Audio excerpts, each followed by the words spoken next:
She walked in like she owned the place, one hand gripping the wrist of a boy I'd never seen, the other holding a man's fingers, his fingers, still damp from their private sins.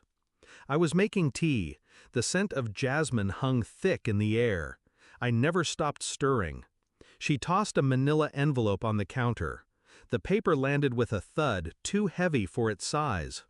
"Sign these," she said, "and leave now." No preamble, no shame, no hesitation.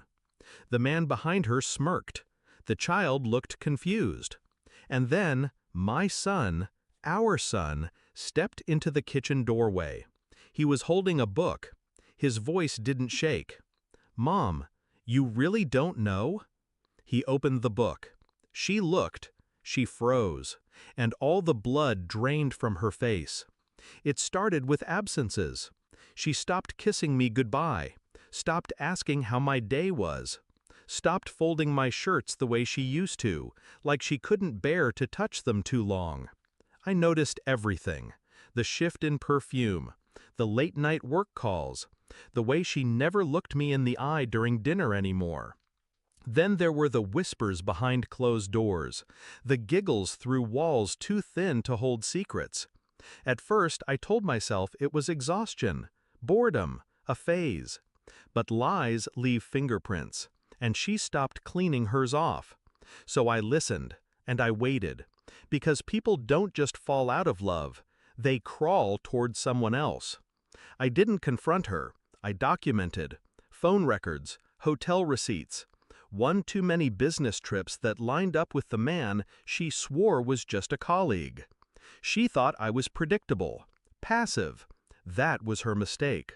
I wasn't angry, not then, just curious. Who was he? Why the child?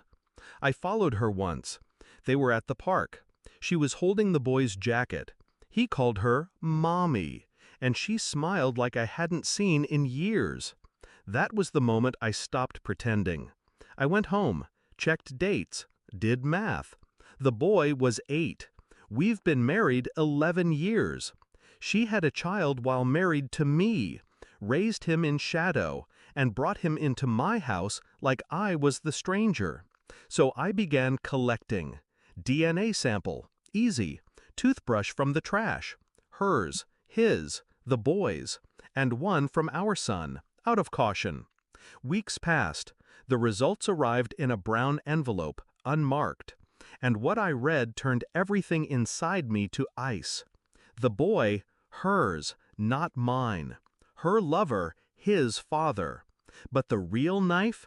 Our son wasn't hers. Biologically, genetically, factually, no relation. The child we raised together?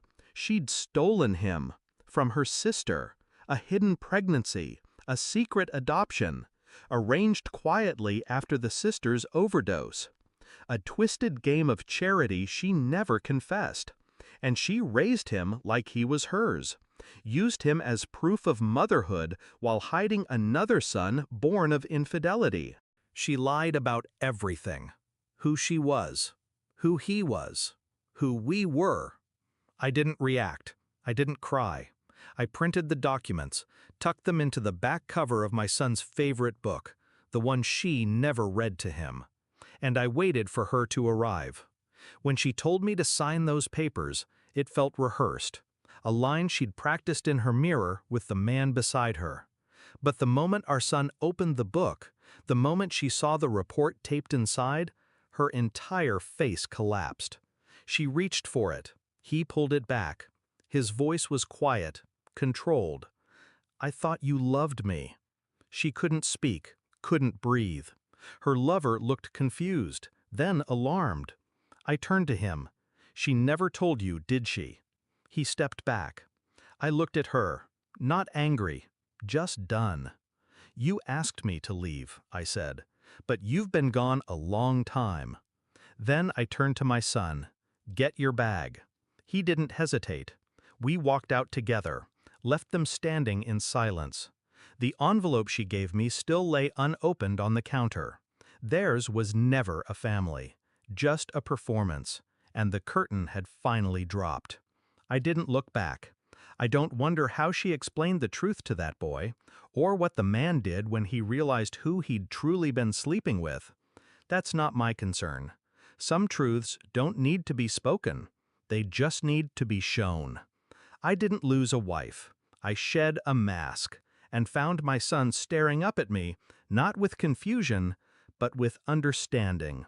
She wanted me to disappear. Instead, I let her drown in everything she pretended to be.